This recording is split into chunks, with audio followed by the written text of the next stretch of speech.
It's a howling void. It's a black hole. It's an emptiness. And it tends to feed on other people.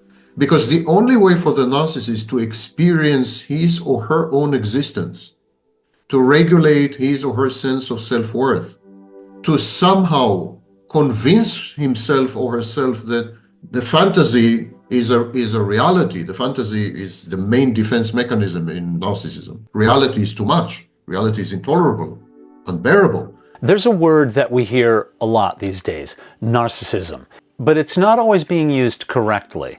Beyond the pop psychology and internet buzz, what does it really mean to be in a relationship with a true narcissist? Can you escape from such a relationship?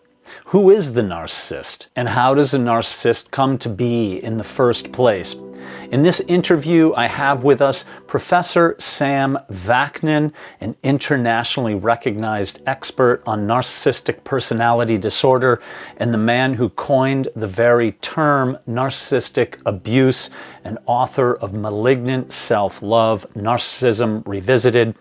According to Professor Vaknin, narcissism is not just about arrogance or vanity, but a profound disruption in the formation of the self. For instance, when a child is raised in an environment where a parent is emotionally absent, neglectful, overbearing, or where the child is treated as an extension of the parent rather than as an individual, something vital is interrupted. Instead of a healthy, stable sense of identity, what remains is what Vaknin calls a howling void, a black hole where the self should be, and in its place, a fragile construct that feeds off the attention, emotions, and perceptions of others in order to exist.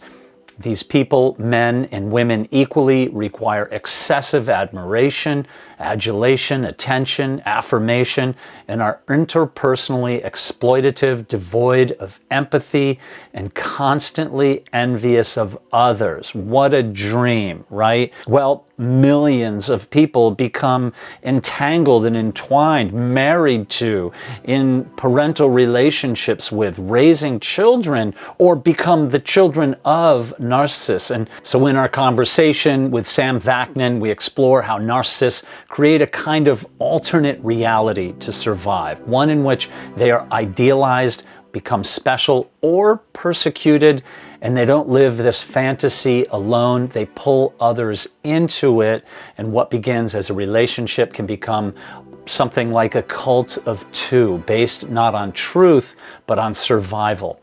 And I see these patterns playing out all around us in relationships, families, in public life, and in the first part of this two-part episode, all throughout social media. I will put a link to that episode in the description of this one.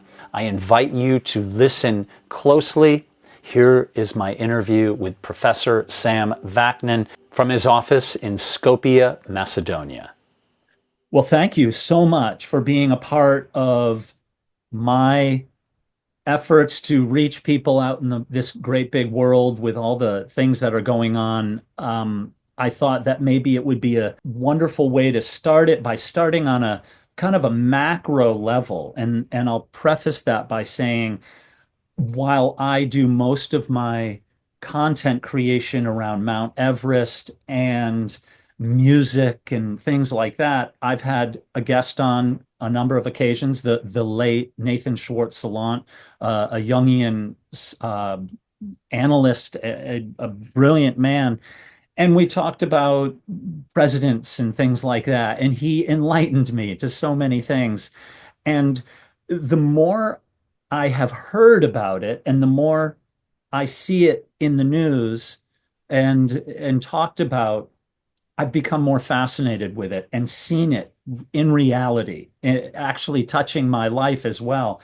And so I thought, for those people who are out there who might not have any connection to the actual term or what it means, maybe you could start kind of like hold our hands as a kindergartner, like, what is it? What is it? And I know that you were at the groundbreaking of this and started many of the terms that are used today. So I'd kind of like to hear that from you, if you're okay with that. No, of course. Thank you for having me, and on such a short notice. I know that it's one day to the next. Um, I actually quote Schwartz-Salant in my book, and so on and so forth. I highly value his work, and I think he had inordinate insights into the soul of the narcissist. If we don't use the word soul in psychology, but I think it's apt in this case. Um, Narcissism is a disruption in the formation of the self. In early childhood, usually prior to age 36 months, we are all very busy becoming. We're all very busy forming ourselves. We're all very busy emanating, if you wish. We are born as a bit of a raw material with a few templates, like the language template and others. We gather cues from the environment, information, stimuli. Our relationship with mother is very crucial. A maternal figure, actually, doesn't have to be a mother. Anyone who fulfills maternal functions is very crucial. And then we begin to notice that we are not the world, unlike the song. Yeah, we are not the world, and that we are not mother, and that we are not. The initial impulse to become to become ourselves, is via negation. We negate the world. We don't say we are, but we say, hey, we are not. We are not mother. We are not the world. In essence, identity and the self are negative formations. They are about exclusion, not inclusion. Initially, who you truly are is a mystery to you, definitely until well into late adolescence. But who you are not becomes very clear by age 3.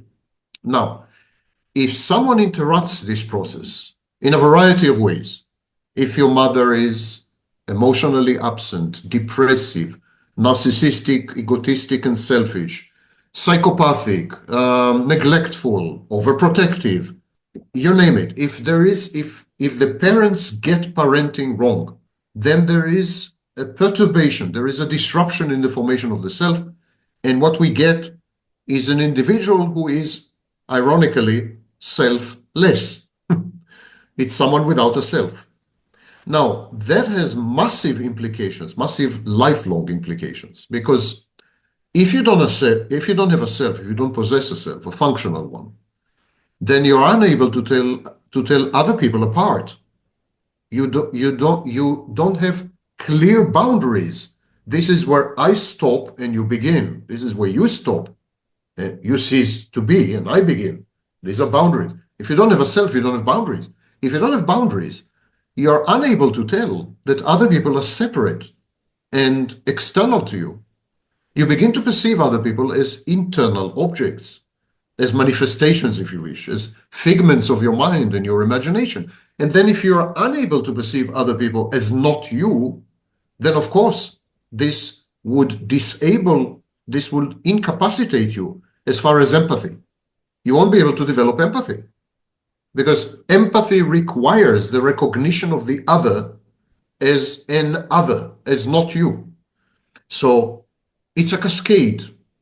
No self, no boundaries, treating other people as extensions or internal objects, no empathy, and then exploitativeness, abuse, because there's no empathy, some autistic features, inability to interpret social cues and emotional cues appropriately, lack of access to positive emotions, because positive emotions have been associated with hurt, with pain.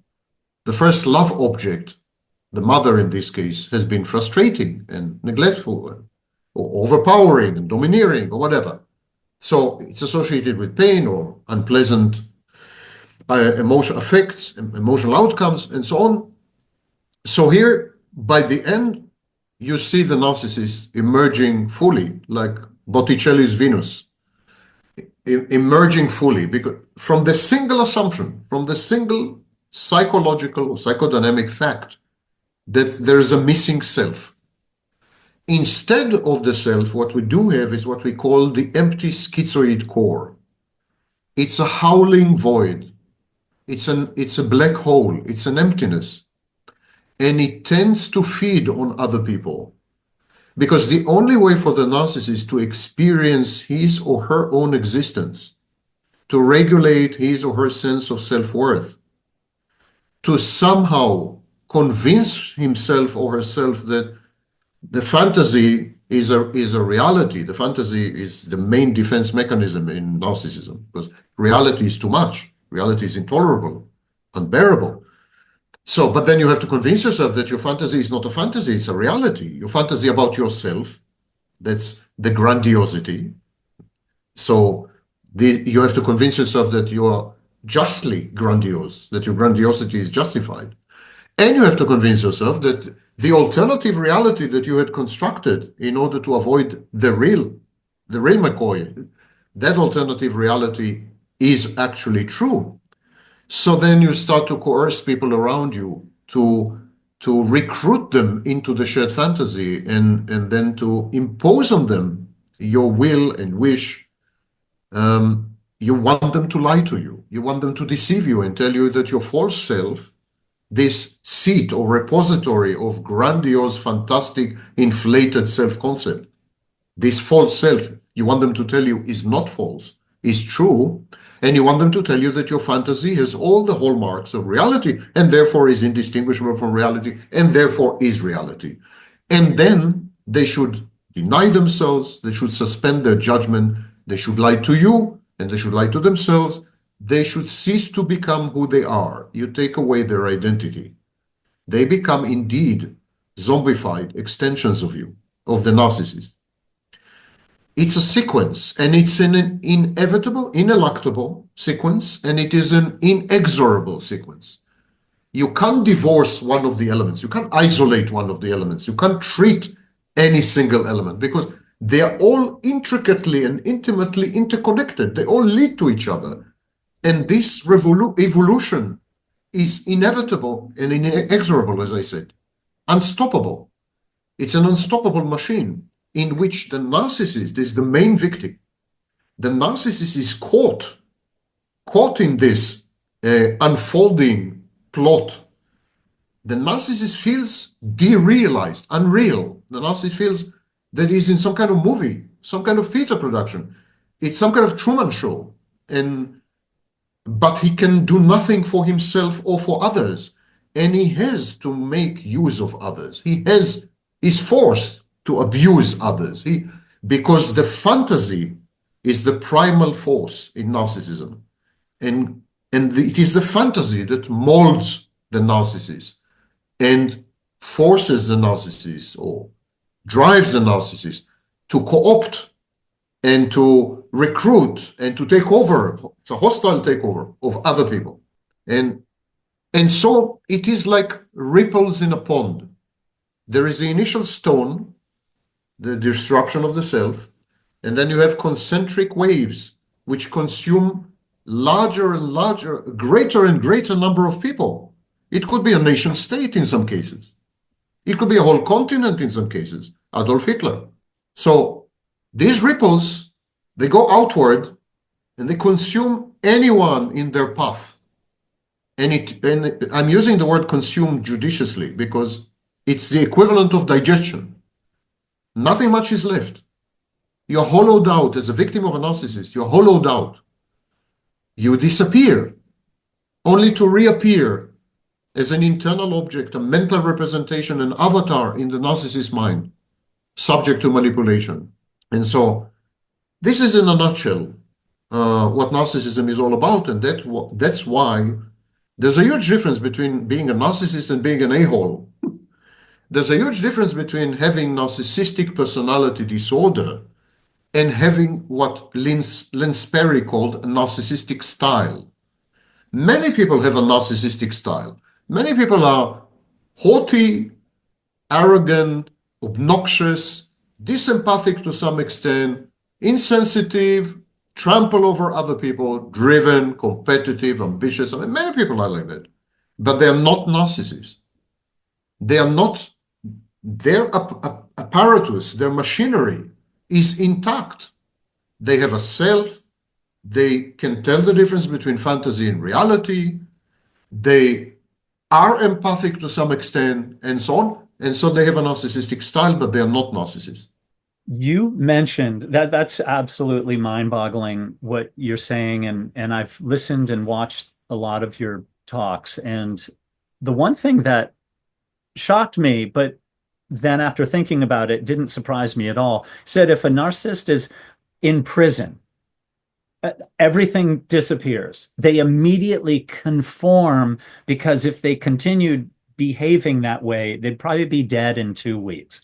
So they obviously know what they're doing, but if they are unable to stop themselves, or there's some internal machine ticking and driving them, and then when they realize it's life or death for them, bang, they go right back into the mainstream of society. This raises a serious moral conundrum or moral dilemma. You see, in clinical psychology, we tend to assume that mental illnesses are nobody's fault. I mean, you acquire a mental illness the way you acquire cancer or diabetes. It's not your fault. You're a victim. In other words, mentally ill people are victims of their diseases. The same way a cancer patient is a victim of the cancer. Yet it doesn't seem to be the case with narcissists. While definitely pathological narcissism is a very, very serious mental illness, the father of the field, Otto Kernberg, suggested in the 70s that pathological narcissism is second only to schizophrenia as a mental illness. So it's a serious mental illness on the one hand. On the other hand, the behavioral control is absolute. Whereas in all other mental illnesses, the lack of behavioral control is a major clinical feature. These people can't help their behavior. Never mind how hard they try, how hard they want to, and so how much they want to. They can't control their behaviors. And that's a major distinguishing feature of mental illness, That's why we have the insanity defense, where we say they couldn't tell right from wrong, or they couldn't control their impulses. Not so in the case of narcissism, where clearly the narcissist's behaviors, choices, and decisions, many cognitive processes, are utterly contextualized. They're utterly dependent on the environment. The narcissist can turn off all narcissistic behaviors in specific environments such as prison or the army. He can turn them off because they become counterproductive, self-defeating, and self-destructive. If a narcissist were to behave contemptuously, arrogantly, and so on in a prison cell together with 8 other prisoners, he won't live to see the morning. So it seems that the narcissist is fully in control of behaviors.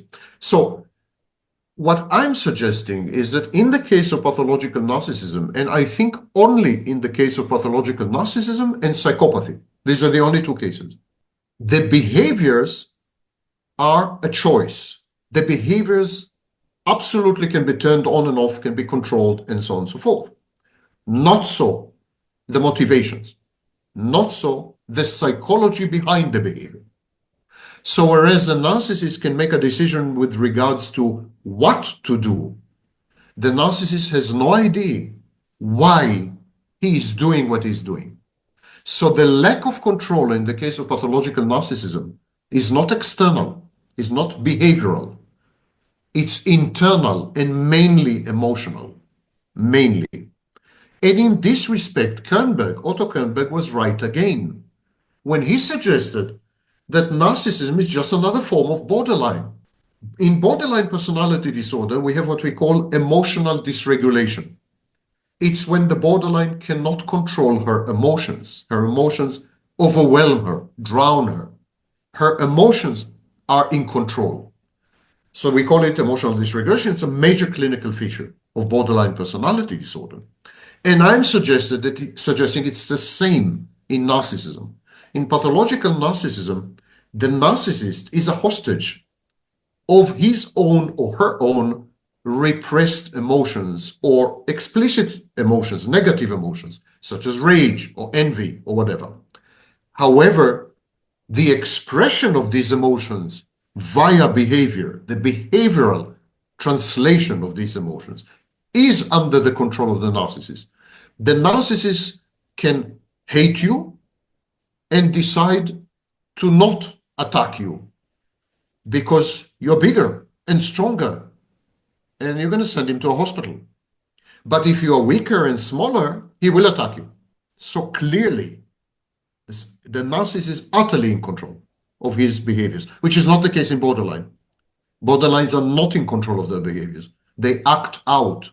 Narcissism, in this sense, is the only mental illness we are aware of where behavior is utterly cognitively controlled, on the one hand, and at the same time, there's a background of emotional dysregulation, an extreme dysregulation of self-esteem and self-worth and self-confidence.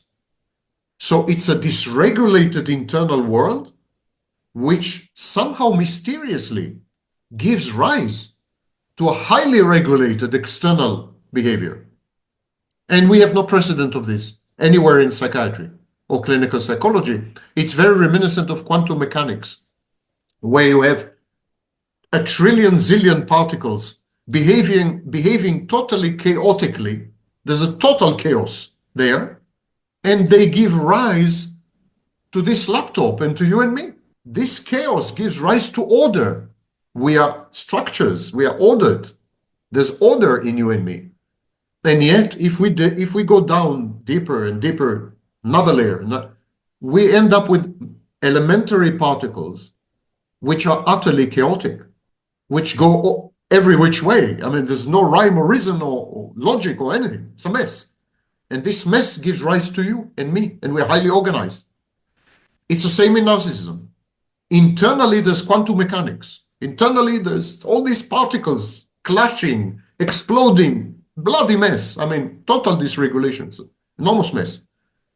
However, externally, the narcissist is very often goal-oriented, is in control of his behaviors, is exploitative, even the abuse has its own logic, and so on and so forth. This discrepancy between what we call a semi or pseudo-organized personality and this internal dysregulation is unheard of. I'm not aware of any other disorder with this. Incredible. Thank you for explaining that. Oh, may I add one insight? Yeah, I'm terribly sorry. I apologize. Yeah. I have this tendency. I think the reason is the false self. The false self is an exoskeleton. The false self is like an external skeleton. It's an external structure which is highly orderly. It's reminiscent of a religion. It's highly structured, highly ordered, highly predictable, and this structure is containing the ephemeral and chaotic and protean mass, which is the narcissist. So what we come across, what we interact with, what we see, what we observe is not the narcissist. It's the false self. That's to explain how this comes about. Perfectly said. So if we were to look at the person or the people that human being is interested in bringing into his or her realm, society has a way of calling them victims. However, I think that there is an element, perhaps a significant level of willingness for the so-called victim to enter into the realm, to kind of buy into whatever the fantasy is and lose him or herself in that relationship. And I would imagine extricating oneself from that cult of whether it's a nation or the entire world or a marriage would be almost impossible but possible, because I don't think anything's impossible. But so that person isn't particularly a victim, but however, when they're out of it, boy, they're a shell of the person they were before. I just jumped all over the place, but can you talk about kind of that other side of the coin? Yeah, the only reason to call these people victims is because of the lack of full disclosure. It's as if I were to sell you a stock.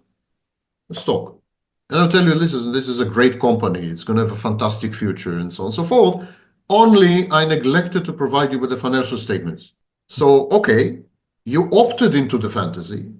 So what I'm trying to say is that what the narcissist is a con man. It's a con. The narcissist share fantasy is a con, is a swindle.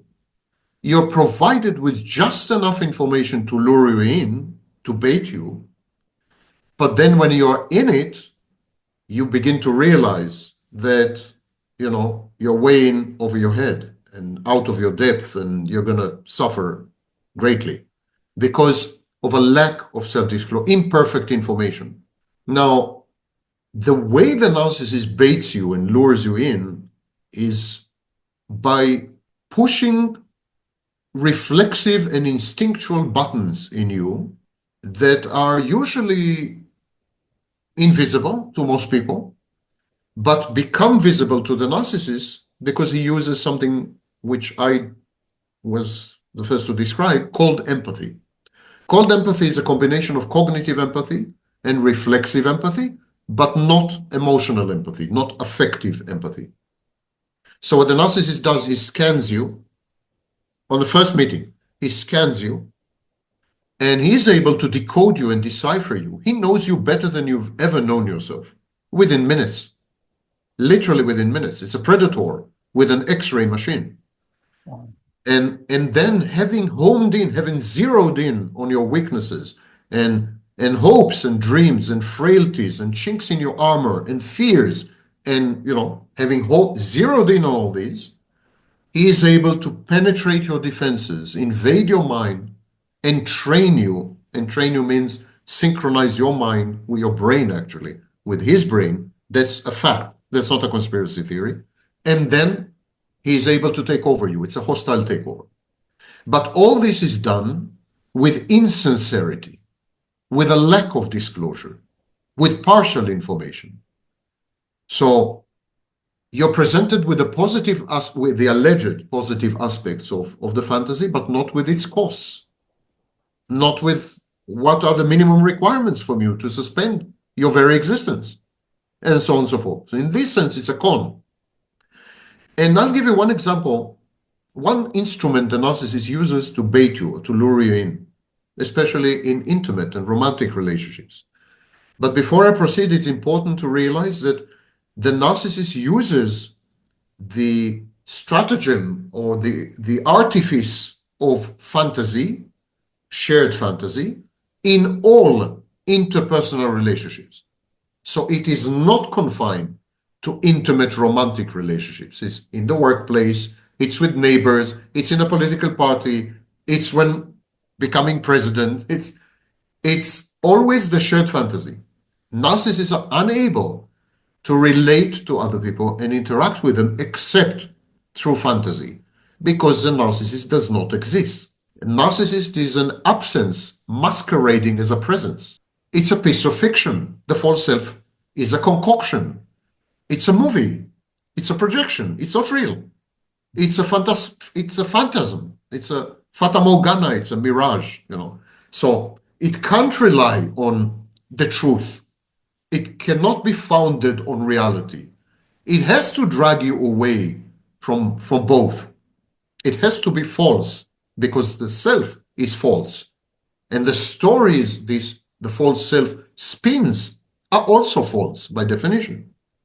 If the starting point is false, everything that follows is false. So I'll give you an example in an intimate relationship, in a romantic relationship, and I will use a heterosexual couple, although this equally applies to same-sex couples. The narcissist, when he comes across a potential for an intimate partner, and remember that as far as a narcissist is concerned, the intimate partner does not exist as a separate external object. She exists merely and only as a prop or an actress or a participant in his shared fantasy. So he is auditioning her. There's a process of auditioning. And he says, well, she's great. She's great for the role. It's a role. So it's role playing. She's great for the role. And now I need to convince her to abandon reality and herself, to negate everything she has known and lived hitherto, to give up on her family and friends, and to join me on the Robinson Crusoe Island, which is my shared fantasy. Okay, how do I do that? So what the narcissist does, he provides the potential intimate partner with access to a simulation of a suffering child. To the potential intimate partner, it appears as if the narcissist is a suffering child, broken, hurt, crying, in need of help and protection and a hug and a lot of love. This is irresistible. This is an irresistible proposition, not only to women, also to men. When you see a baby, what is your first instinct? To coo, to hug, to protect. You would be very protective of a baby, wouldn't you? And you're a man. The narcissist pretends to be a baby, triggers all these protective maternal or parental instincts in the potential intimate partner, and hooks her. This is why it's very difficult to break up with a narcissist, because you have a feeling that you're abandoning your child, or at the very least abandoning a child. And not only just any child, but a child in dire need. A child, and you are the only raft in this ocean, and you can't let this child drown. And it's like the Titanic, you need to save the kid. So that's an example of a bait. Narcissists use multiple baits of similar magnitude, because this is a seriously invasive bait. What the bait I just described is seriously invasive. And it pushes really, really sensitive buttons. It's a merciless, it's a disempathic and merciless and pitiless bait. But narcissists have many additional baits. And they use all of them in concert to attract you to the shared fantasy. In this process, two things happen. First of all, the combination of all these baits is such that you develop an addiction. You become a junkie. You're unable to let go because so many aspects of you are being tackled, gratified, manipulated, remodeled, redefined. I mean, it engages the totality of you, and you're unable to walk away because you have a feeling that you are leaving yourself behind. There's a new definition of who you are. You are rendered a new version of yourself, but it's not of yourself. You're rendered a false version of yourself. The shared fantasy demands that you abandon yourself. It's an act of abandonment. You abandon yourself and you find a ready-made version of you, which resembles you faintly, and you get attached to this version because the narcissist knows to manipulate you expertly. That's the first thing. And the second thing is, the narcissist idealizes you at the very beginning of the shared fantasy. There's a stage called love bombing. Narcissist idealizes you. And then you fall in love with your idealized version. In this idealized version, you're a perfect entity. You're hyper intelligent. You're drop dead gorgeous. You're amazing. You're unprecedented. You're unique. You're the world. You're godlike. It's very difficult to let go of this. It's very difficult to let go of this because that's exactly how a mother sees her baby. A mother in the first 6 months idealizes the baby exactly this way. Mothers would tell you, isn't he cute? When the baby is the ugliest thing ever, Because raising babies sucks. I mean, don't tell anyone, but raising a child is a most horrendous task. I mean, it's slavery. The only way for the mother to survive this, because mothers tend to do it, even in today's egalitarian world, women are in charge of raising children still. So the mother has to self-deceive, and she deceives herself by idealizing the baby. What the narcissist does to you, he acts as your mother. He idealizes you the same way a mother idealizes a baby, and you regress. You become an infant again. It's like a second childhood. And it's innocent, and it's perfect, and it's amazing, and it's oceanic, and it's all-consuming in a good way, and you're immersed in it. You don't want to let go. I call it the dual mothership. You become the narcissist's mother because he presents this wounded child, this injured child, this child in need of protection. So you become his mother. At the same time, he becomes your mother. By idealizing you, he renders you a baby. He regresses you. You lose your faculties. You become a toddler. You're no longer an adult. That's why you lose you give up your agency, your independence, your personal autonomy. They're all gone because now you are 6 months old. You're a baby. And then the shared fantasy starts. And then within this shared fantasy, it's a cult. You're absolutely right. It's we against the world. And if you want to leave this cult, you need to be debriefed, exactly as we debrief members of real cults, big cults. So you need to be debriefed. And if you're not debriefed, you will be lured back inexorably. You won't be able to stop yourself. You will go there again and again. Never mind how many times you break up. This process is called hoovering. So this, in a nutshell, is a shared fantasy. It has many more devices and intricacies. It's an incredible thing. And it is important. There are two things that are important to understand. Number one, there is nothing you could have done and nothing you could have refrained from doing that would have changed the outcome of the shared fantasy, which is devaluation and discard. Nothing you could have done. Devaluation and discard are hardwired, built-in features of the shared fantasy, which have nothing to do with you. You just happen to be there. That's lesson number one. Lesson number two, the narcissist is as much a victim of the shared fantasy as you are. He's unable to tell the difference between reality and fantasy to start with, but he is also driven by the shared fantasy, sometimes against his will. So he's as much a captive of the shared fantasy as you are. That's why narcissists do not gaslight. Narcissists cannot tell the difference between reality and fantasy, so how could they gaslight you? Narcissists do not future fake. The promises the narcissist makes you, he believes in them fully. He has every intention to carry them out, to fulfill them. That later on he reneges on these promises is a feature of the shared fantasy, not a feature of the narcissist. What I'm trying to say, I think, is do not confuse either the narcissist or yourself with a shared fantasy. The shared fantasy is a third entity. There's you, there's a narcissist, and there is the shared fantasy, which is driving both of you like a slaveholder. So it's always a ménage à trois, but without the benefits. Yeah? Okay. So one more question on that, and then I want to move and ask you a little bit about social media and because that is an important aspect of one of the reasons I wanted to speak with you. However, in advance of that, take the person, the part of the menage a trois, if you will, and he or she is able to escape and somehow get away, break that bond.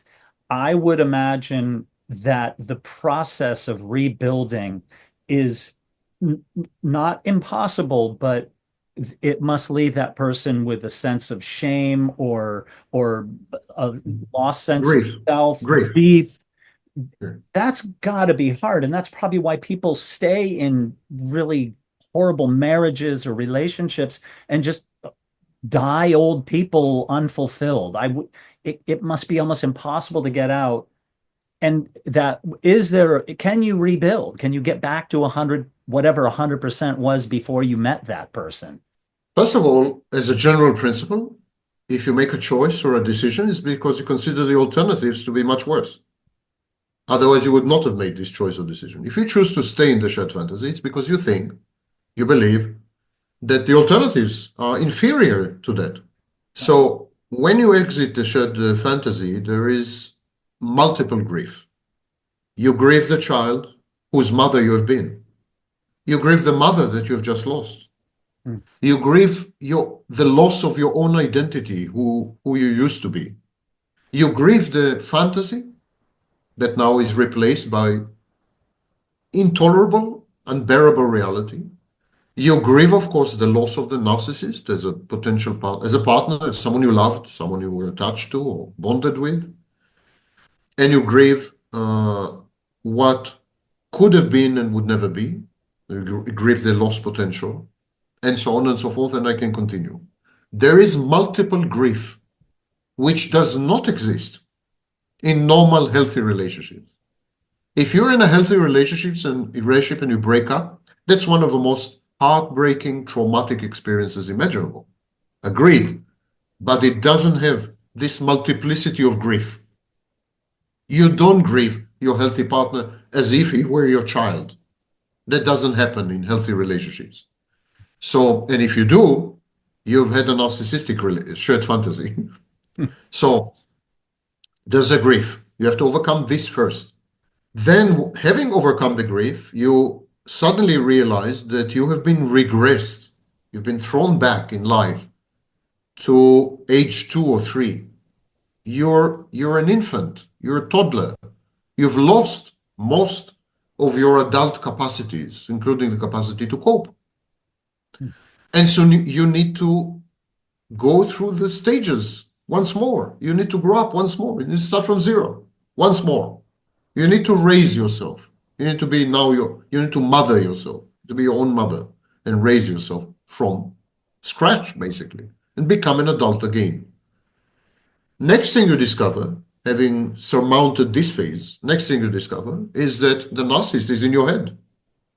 There's a voice in your head, and we call it an introject, that keeps talking to you, keeps criticizing you, keeps putting you down, keeps disagreeing with you, there's this voice, and it's ever present. It wakes you up at night. It talks to you in the most unexpected moments. It depresses you, it causes you anxiety, and you can't get rid of it. Never mind what you do, you can't get rid of it. It's there. This is the result of the neuroscientific process called entraining. And so you need to delete or expunge this internal voice, this introject. And here you need professional help. Having gotten rid of the internal voice, you now have the task of reconstituting your identity, who you used to be. And then you discover, I think, the most harrowing discoveries of all. You can never be the same again. There's no going back to the point of no return where you have entered the shared fantasy. It's a point of no return. There's no return.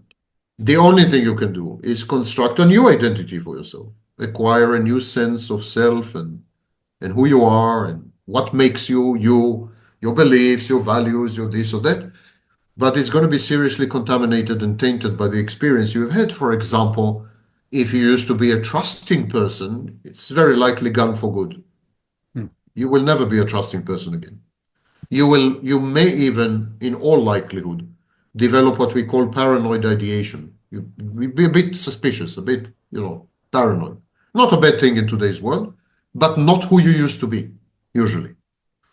If you, in your past, used to be outgoing and extroverted, and you may discover that you've turned into an introvert. If you were happy-go-lucky, cheerful, joyful, and so you may discover that you're very depressive. These features are not going away. They are an integral part of who you are, the new you. There's a new normal, a new version of you. And regrettably, this narcissistic contagion, this infection that you have caught from the narcissist, has impacts which are lifelong, the same way any disease has impacts which are lifelong. It doesn't mean that ultimately you will not feel, fully functional and integrated in society and, relatively content. And the prognosis is actually very good. If you are creative, if you take the initiative, you may even leverage your experience and, for example, help other people or write a movie script or whatever. This experience is an asset. You can look at it as a liability, but you can look at it as an asset. It all depends on your propensity. Do you always see the half full glass or the half empty glass? This is who you are. So I would say that the experience of the shared fantasy, exactly like obtaining money, becoming rich, amplifies who you are. We know that when you make a lot of money, you become a billionaire, it amplifies who you are. It doesn't change you. And similarly, when you've gone through this type of crisis or trauma, it tends to amplify who you are, and in many respects. And of course, it takes away the relational aspect. So, for example, I mentioned trust. Trust is not who you are. Trust is a relational aspect, like who you are in relation to other people. These aspects are damaged. These aspects are damaged. But who you are, you can remold yourself so that your experience becomes an asset and you can leverage it. And it makes you a better person, more rounded, more experienced, more sage, wiser. In a nutshell, I'm giving now a seminar, a 3 day seminar in Scotland. So I think it's time to mention this, the right time. I'm giving a 3 days seminar in Skopje, North Macedonia. The seminar is free, utterly free, no entrance charge or anything, fee. And the seminar deals with what science has to say on, well, science as far as psychology is science, but what psychology, let's say, has to say on healing and recovery from narcissistic abuse. And I'm using the word science or psychology, the discipline of psychology, because most of the advice online by self-styled experts is, and I'm being very charitable, highly problematic. So I think it behooves people to do some research in reputable sources, academic and other, but reputable, well established, and that's what I try to do. I picked up all the literature and I created this 3 day seminar, which teaches mainly clinicians, but also, everyone is welcome, victims of abuse or whoever. I would try to teach what a rigorous method of recovering and healing, because there is one, and I think and I'm not in it to make money. Seminar is free. Everything I do is free. My videos are free. Absolutely everything I do is free. I never charge for seminars, lectures, ever. So I'm trying to spread the word, because I think narcissistic abuse is possibly the most horrible experience imaginable, because you came across a dark power whose main task was negating you, making you unexist. Not unalive, but unexist. So take away your existence. I don't think there's anything, not even divorce, maybe the death of a child, I don't know, but I think it's somewhere up there. And that's why I coined the phrase narcissistic abuse, because I thought that it should be distinguished from all other types of abuse. All other types of abuse are goal-oriented. I want your money. I want to have sex with someone. They're goal-oriented. The abuse could be sadistic. So I want to inflict pain on you and I enjoy it. The abuse could be about control, but it's about something. It's focus, it's laser focus. Narcissistic abuse is all pervasive, permeates everything, leaves nothing untouched. And it's about making you disappear. It's the main aim of narcissistic abuse. The second phase. The first phase is to test whether you would be a good mother or not. I'm going to abuse you, and if you stick around, you're a good mother. But the second phase is to make you disappear, leading to devaluation and discard. And so it's a reenactment in the demented mind of a narcissist, a reenactment of early childhood conflicts, which have nothing to do with you, and you're paying the price. And so I do think that we need to consider narcissistic abuse as a separate subdiscipline in abuse studies, not to compare it to any other type of abuse. They don't come close. Thanks for listening and watching. I will provide links to how you can find more information about Sam Vaknin and social media links where he can be reached. Do a good deed. Don't ask for anything in return. Make the world a better place, one tiny step at a time. Peace be with you.